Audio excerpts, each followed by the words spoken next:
Hello everyone. তো আজকে ভাবলাম একটু ঘুরু হয়ে যাক।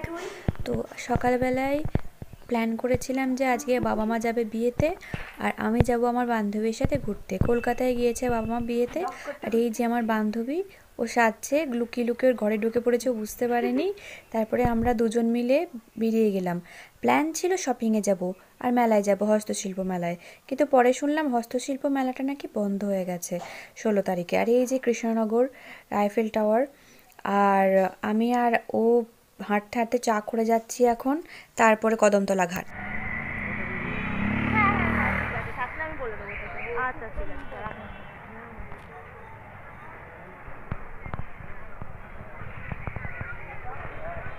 তোর বিয়ের আগে আমি রোগা করতে করতে বলেছিল আমার ডায়েটগুলো শুনে রাখা বল। আমার এই বাইরে বেরোলে যা খাওয়া হয়, সেই তোর সাথে যা বেরিয়েছিলাম তারপরে সকালবেলা। এটা হলো চাখর। চাখরে যেতে গিয়েই আমি ধপ করে পড়েছিলাম, সামনে না তাকিয়েছে বলে তুমি দেখতে পাবে। তারপরে ভেতরে ঢুকে আমাদের মেনু কার্ড দিল, আর আমরা অর্ডার দিতে শুরু করলাম।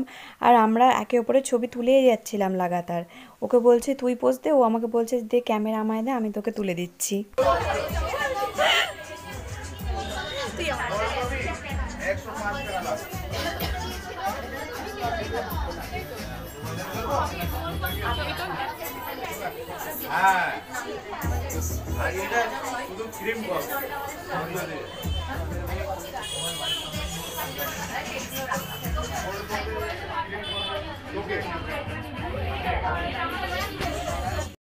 ইউটিউবের অনেক জায়গায় দেখেছিলাম যখন কেউ রেস্টুরেন্টে খাবার আনে তখন ভিডিও করে। তোকে ক্যামেরাটা দিয়ে বললাম যে ভাই তুই কর, আমি খাবারটা নিয়ে আসি। আমি বার্গার অর্ডার দিয়েছিলাম, ক্রিম কফি অর্ডার দিয়েছিলাম, আর একটা চা। আর ও গ্রিন টি অর্ডার দিয়েছিল কারণ ও ডায়েট করছে, আর তার মধ্যে একটু হানি দিয়ে আর ক্যাচআপ। ব্যাস এইটুকুই অর্ডার দিয়েছিলাম। আমি আসলে বাইরে গিয়ে এইসবই খাই, মানে আজকে প্রথম বার্গার অর্ডার দিয়েছি। আর মানে এর আগে আমি কোনো দিনও বার্গার খাইনি বলতে গেলে। জাস্ট এই কটাই ছিল আমাদের আইটেম, আর এই তিনটে আমার। আমি কিন্তু কুমির না যে এত খাই, ওকে? আমি এই প্রথম। ভ্যানিলা চা আর চিকেন পপ বাইট, তিনটে ভ্যানিলা চা আর পপ বাইট।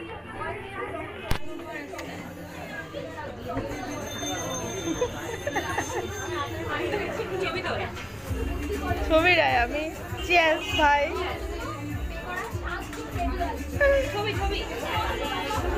ছবিটা ভিডিও করছি। হ্যাঁ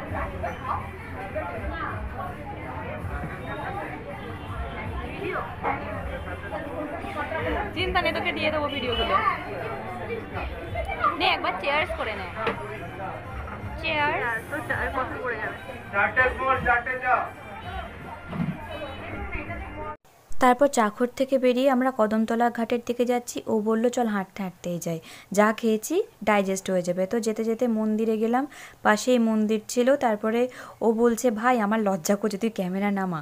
কারণ আমার আর একটা বান্ধবীও ব্লগ করে, ও এরকম করে, বলে তোদের সাথে বেরোনোই মুশকিল। তারপরে আমরা চলে এলাম কদমতলা ঘাট। ঢুকতেই সিঁড়ি দিয়ে একটা মন্দির আছে। এই মন্দিরের মধ্যে একদিকে শিব ঠাকুর আর একদিকে গণেশ ঠাকুর আছে। যেতে যেতে ও ফোনে কথা বলছিল, ওর ছবি তুলছিলাম বলে ও আমাকে বলছে ভাই তোর জন্য আমার হবে না ইয়ে করা। এই নিয়ে আমি দুবার আসলাম এখানে। এইখান থেকে নামার আর ওঠার ওই দিক দিয়েও রাস্তা আছে। আর কদমতলা ঘাটটা নতুন নতুন বানিয়েছে না, খুব শান্তি চারিদিকে। গরমকালে এত হাওয়া, বসেও শান্তি লাগে।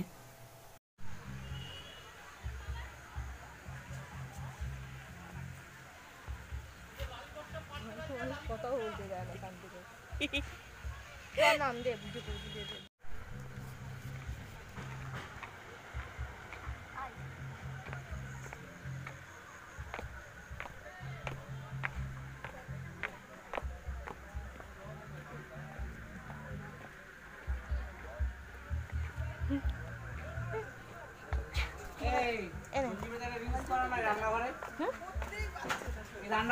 তো অনেকেই যেন কৃষ্ণনগরের জগদ্ধাত্রী পুজো ফেমাস। এই যে সামনে এই ঘাটটা দেখছো, এটা হচ্ছে কদমতলা ঘাটেরই নদী। সামনে একটা সোজা জায়গা আছে, ওখান দিয়েই বিসর্জন দিয়ে দেওয়া হয়। আর এখানে তখন দাঁড়ানো উপায় নেই, প্রচুর ভিড় হয়, প্রচুর মানুষের ভিড় হয় এখানে।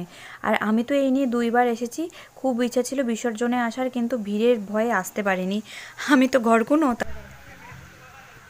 আজকের মতো এটুকুই, tata bye tata, bye bye. Good night.